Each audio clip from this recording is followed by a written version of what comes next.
Hello, good morning दोस्तों। मैं हूं ओम बिश्नोई। स्वागत करता हूं आपका अपने यूट्यूब चैनल नर्सिंग एजुकेशन में। आज अपन दो टॉपिक के बारे में बात करेंगे। एक मैच्योरेशन साइकिल है और एक एम्ब्रियोनिक डेवलपमेंट है। दोनों के कुछ मोस्ट एमसीक्यू है जो लेके आया हूं। और स्टार्ट करने से पहले अगर आप मेरे चैनल पर नए हो तो चैनल को सब्सक्राइब और नोटिफिकेशन ऑल ज़रूर कर लेना, ताकि आने वाली सारी एजुकेशन संबंधित वीडियो और new nursing vacancy all India में कहीं पर भी अगर आती है तो सबसे पहले मैं आपको नोटिफाई करूँ। चलते हैं पहले क्वेश्चन पे। फर्स्ट क्वेश्चन है, vaginal pH during pregnancy. Pregnancy के दौरान वेजाइना की पीएच कितनी होती है? A acidic, B basic, C natural neutral और डी फ्लेक्चिंग। तो वेजाइना की पीएच 15 टू 45 ईयर की एज होती है, उसके बीच में, चाहे प्रेगनेंसी हो चाहे मत हो। ठीक है, दोनों कंडीशन में हाईली एसिडिक होती है।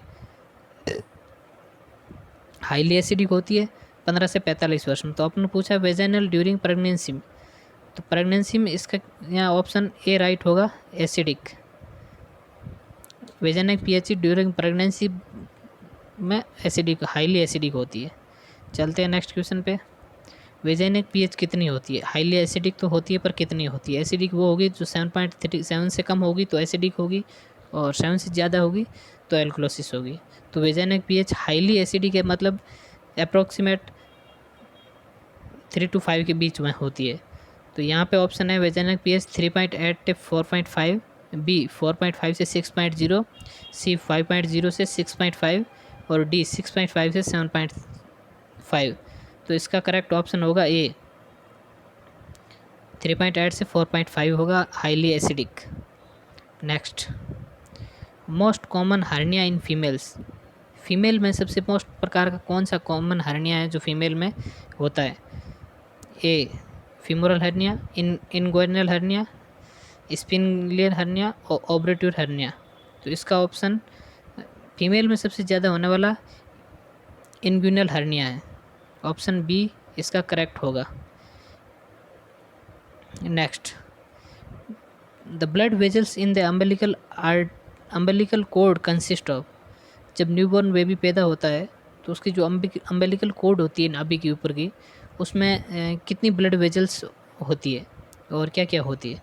Option A 2 vein and 1 arteries, B 2 arteries and 2 vein, C 1 artery and 1 vein, D 2 arteries and 1 when.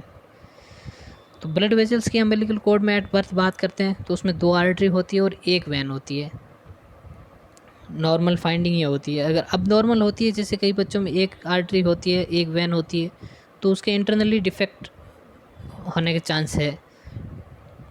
और इनकी अगर बात करें आगे 2-3 दिन में क्या काम आने वाली है, तो जब बेबी न्यू बॉर्न होता है, प्रीटर्म होता है और उसको हाई फ्लूइड देना होता है, या फिर कोई और ड्रग्स है जो लंबी चलेगी आईवी रूट से, तो उसको बार बार कैनुला नहीं लगाया जा सकता, क्योंकि सेप्टिसीमिया बहुत ज़्यादा होता है उसमें। तो इसमें वैन के अंदर, अम्बिलिकल वैन के अंदर सेंट्रल लाइन डालते हैं, उससे फ्लूइड चलता है, वो 8 से 10 दिन चल जाती है। ठीक है, सेकंड काम इसका ये होगा। पहला काम तो ड्यूरिंग प्रेगनेंसी न्यूट्रिशन और वो ब्लड सप्लाई करना होता है, और बाहर आने के बाद एक काम है, अगर 2-3 दिन तक उसको लगा दिया तो ठीक है, उसके बाद वो ब्लॉक हो जाएगी, लगेगी नहीं। चलते हैं नेक्स्ट क्वेश्चन। इसका करेक्ट आंसर होगा 2 arteries and 1 vein. D option सही होगा। 2 आर्टरी होती है और 1 वेन होती है। Next, the outer most membrane of the placenta. Placenta की सबसे बाहर की मेम्ब्रेन कौन सी है? ऑप्शन ए कोरियन, एमनियन, साइटोलेडन्स या योगसाक। तो आउटर मोस्ट मेम्ब्रेन प्लेसेंटा की कोरियन, ऑप्शन ए राइट होगा। Next, the average length of umbilical cord. Umbilical cord की एवरेज लेंथ कितनी होती है? 25 सेंटीमीटर, बी 30 सेंटीमीटर, सी 10 सेंटीमीटर या डी 55 सेंटीमीटर। तो एवरेज लेंथ अगर ए की पूछे तो 55 आएगा इस ऑप्शन के हिसाब से। अगर एवरेज पूछ ले और ऑप्शन दे दे 30 to 100, तो ये करेक्ट माना जाएगा। 30 सेंटीमीटर से 100 सेंटीमीटर होती है एवरेज लेंथ अम्बिलिकल कोड की। चलते हैं नेक्स्ट क्वेश्चन। इसका ऑप्शन डी सही होगा, 55 centimetre. Bartholin gland is found in. Bartholin gland कहाँ पाई जाती है ह्यूमन बॉडी में? तो बार्थुलिन ग्लैंड कहाँ पाई जाती है? Option A cervix, B ovary, C vagina, D uterus. तो बार्थुलिन ग्लैंड फीमेल में पाई जाती है और ये लुब्रिकेशन का काम करती है ड्यूरिंग इंटरकोर्स। अगर बार्थुलिन ग्लैंड सही काम नहीं करेगी या सिक्रेशन नहीं करेगी तो इंटरकोर्स के दौरान पेन होगा, डिस्मेनोरिया, डिस्प्रेमियम होगा। तो अपनी बार्थुलिन ग्लैंड, इसका करेक्ट ऑप्शन होगा सी, वेजाइना में वेस्टिब्यूल में खुलती है। वेजाइना में वेस्टिब्यूल में 2 बार्थुलिन ग्लैंड होती है, वो खुलती है, वो सीक्रेशन करती है और लुब्रिकेशन रखती है वेजाइना को इंटरकोर्स के दौरान। तो इसका करेक्ट ऑप्शन होगा सी। चलते हैं नेक्स्ट क्वेश्चन पे। Puberty onset in girl start with, girl की प्यूबर्टी स्टार्ट होती है 8 ईयर के बाद, 8-9 ईयर पे। तो इसमें स्टार्ट किस चीज़ से होती है? सर्वप्रथम कौन से लक्षण चिन्ह आने लगते हैं? तो इसमें ऑप्शन है, एक first menarche, second growth support, third menopause, या D thelarche and growth of hair pubic. तो प्यूबर्टी स्टार्ट होते ही मेनार्की को कहा जाता है मेंस्ट्रुएशन साइकिल स्टार्ट होना, पर वो तो 13 से 15 साल के बीच होता है, उससे पहले स्टार्ट हो जाता है डेवलपमेंट। तो ग्रोथ सपोर्ट भी नहीं होगा, मिनोपॉज 45 के बाद में होगा। इसमें ऑप्शन होगा डी सही, thelarche and growth of pubic hair. Thelarche means होता है बेस्ट टिश्यू का डेवलपमेंट होना, वो स्टार्ट हो जाता है और प्यूबिक हेयर स्टार्ट हो जाते हैं आने। तो सबसे पहला साइन है thelarche and growth of pubic hair.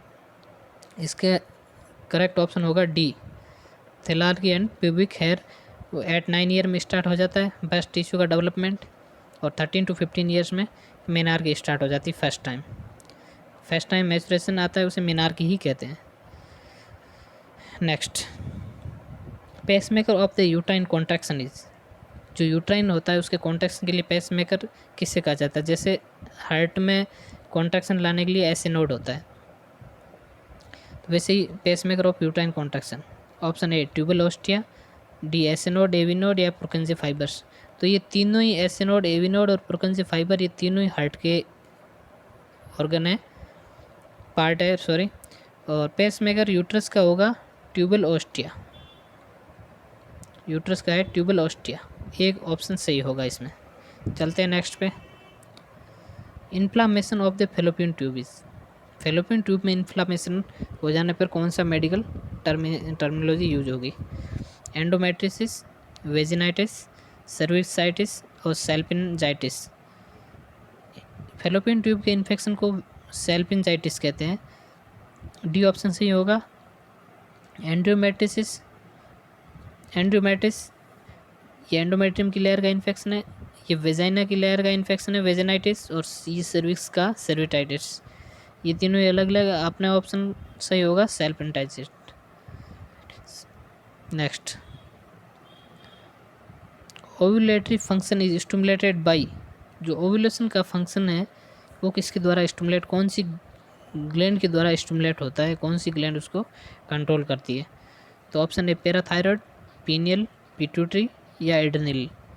तो ओव्यूलेटरी फंक्शन को स्टिमुलेट करती है पिट्यूटरी ग्लैंड, और मास्टर ग्लैंड भी इससे कहा जाता है। ठीक है, पैराथायरॉयड है, ये 2 हार्मोन का सीक्रेशन करती है, एक तो कैल्सिटोनिन है और एक मैग्नीशियम है। बाकी एड्रेनल दोनों किडनी के ऊपर होती है, और पीनियल ग्लैंड जिसे बायोलॉजिकल क्लॉक भी कहते हैं। चलते हैं नेक्स्ट, तो इसका ऑप्शन सही होगा pituitary gland. Next, location of Graafian follicles is,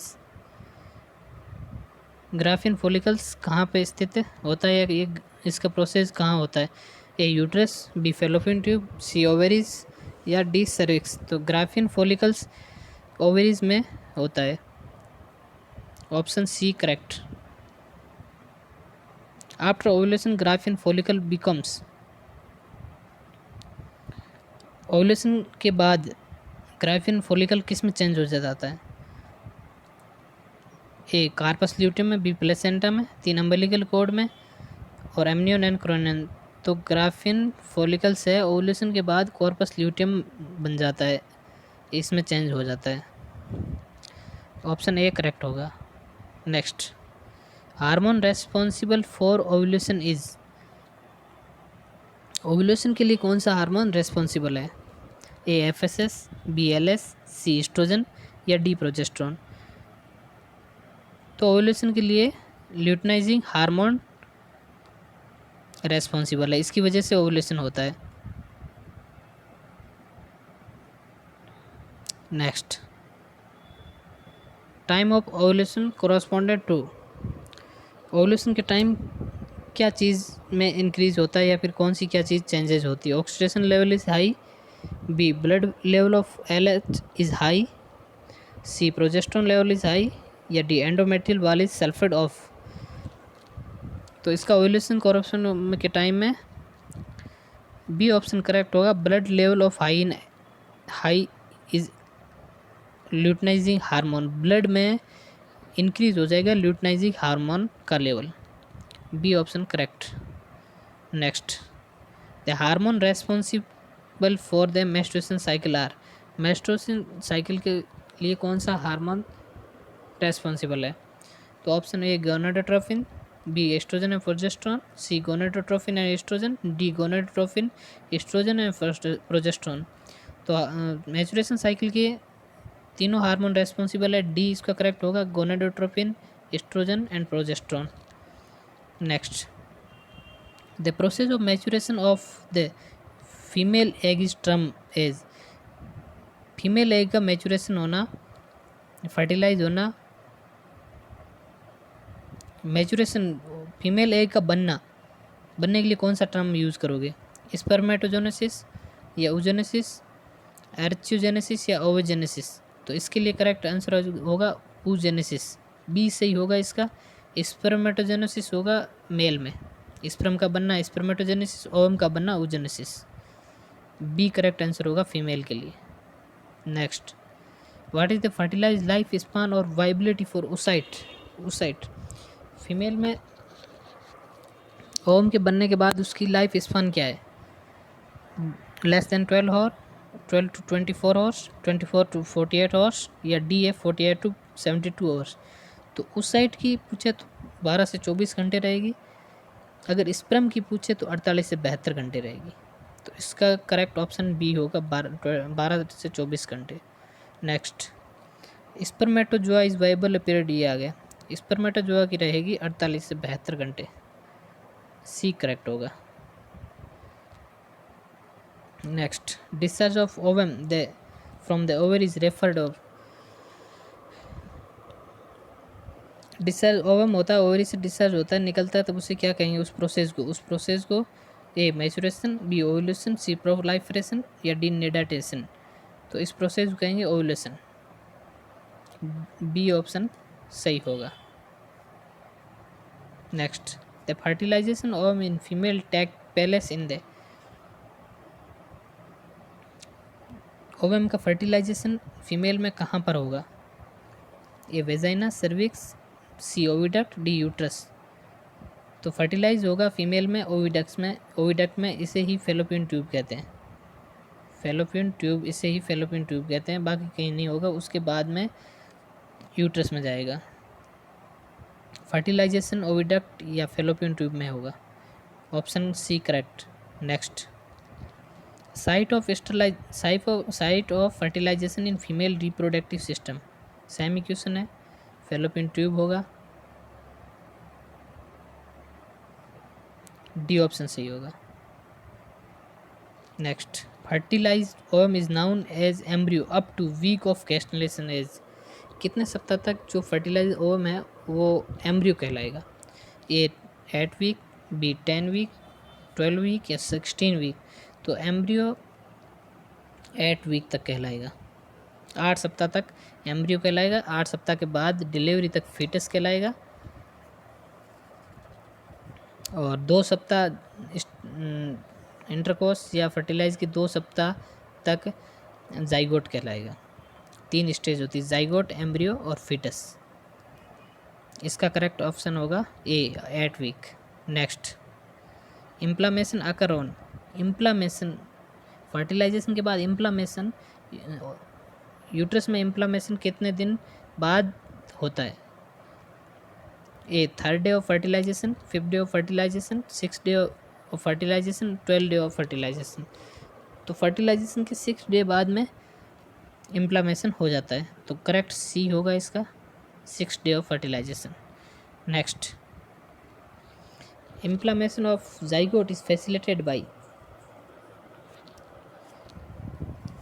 inflammation zygote होता है वो किसके द्वारा फैसिलिटेटेड होता है?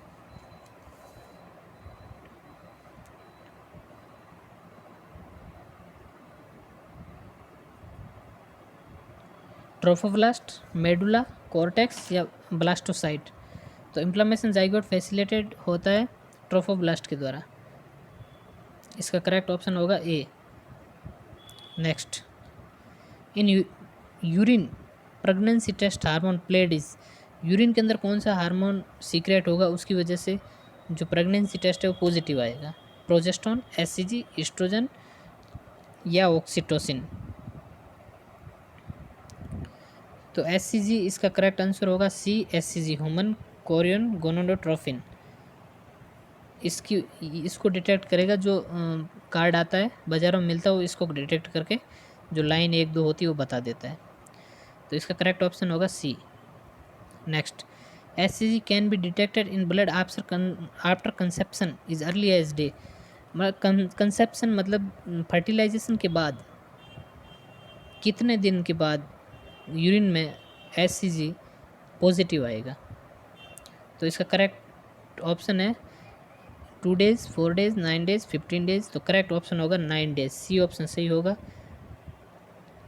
9 days के बाद यूरिन में अपन एससीजी को डिटेक्ट कर सकते हैं कंसेप्शन फर्टिलाइज के बाद, सी ऑप्शन सही है। Next, hormone human chronic gonadotropin, SCG hormone can be detected in case of, मतलब कौन सी कंडीशन में यूरिन में आप एससीजी को डिटेक्ट करोगे?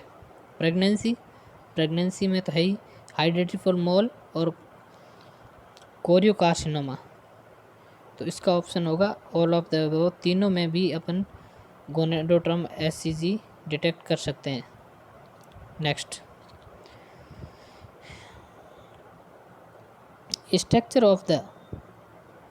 Structure act as power house of hormone production during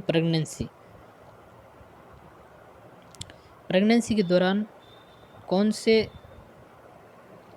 structure को पावर हाउस, हार्मोन का पावर हाउस कहते हैं? जैसे सेल का पावर हाउस माइटोकॉन्ड्रिया, वैसे प्रेगनेंसी के दौरान कौन सा ऐसा स्ट्रक्चर है, कौन सी वो चीज़ है जो बहुत ज़्यादा हार्मोन प्रोड्यूस करती है? तो ए hypothalamus, B umbilical cord, C pituitary, D placenta. तो प्रेगनेंसी के दौरान लगभग सारे हार्मोन जो प्रेगनेंसी को कंटिन्यू करने लायक होते हैं उनको प्लेसेंटा ही सीक्रेट करता है, इसमें हाइपोथैलेमस वगैरह नहीं आएगा, तो डी ऑप्शन इसका करेक्ट होगा। प्लेसेंटा के द्वारा सारे हार्मोन रिलीज होते हैं, और प्लेसेंटा का अगर निर्माण पूछ ले कब से कब बनता है, तो प्लेसेंटा बनता है 6 वीक में स्टार्ट होता है और 12 वीक में लगभग कंप्लीट बन जाता है। Next, human placenta fully developed eight month of pregnancy, वही क्वेश्चन है अभी वाला ही, फुल्ली डेवलप कब हो जाता है? 12 वीक है, तो ऑप्शन आएगा 3 मंथ, 3 महीने पे कंप्लीट डेवलप हो जाता है, और 6 वीक से स्टार्ट होता है बनना, तो ऑप्शन बी सही है, फुल्ली डेवलप 3 मंथ पे हो जाएगा। Next, normal value of amniotic fluid at a term 400 to 500, 500 to 600, 600 to 800, 1000 to 1200 ml। तो इसका करेक्ट ऑप्शन होगा 600 to 800, सी ऑप्शन इसका सही होगा। At term amniotic fluid normal 600 to 800 है। ओलिगोयूरिया होगा, सॉरी एमनियोटिक फ्लूइड की बात हो रही है, 600 to 800 ml होगा, और 200 से लेस है एट टर्म तो ओलिगोहाइड्रोमिन्स, और 2000 से मोर देन है तो पॉलीहाइड्रोमिन्स होगा, option C correct. Next, which of the following structure in necessary for maintenance of pregnancy before placenta development. Placenta development के बाद कौन सी स्ट्रक्चर है जो प्रेगनेंसी को कंटिन्यू रखने में हेल्प करती है? Option A hypothalamus, B umbilical cord, C pituitary, D corpus luteum. तो इसमें प्रेगनेंसी को कंटिन्यू रखने के लिए, मेंटेन रखने के लिए corpus luteum is the best. तो आज के कुछ क्वेश्चन थे जो मैंने आपके साथ डिस्कस किए। आई होप कि आपको अच्छा लगा होगा, आपकी नॉलेजेबल जानकारी होगी। थैंक यू दोस्तों। वही चैनल को सब्सक्राइब और नोटिफिकेशन ऑल कर देना, इसमें बताने कोई वो है नहीं। धन्यवाद।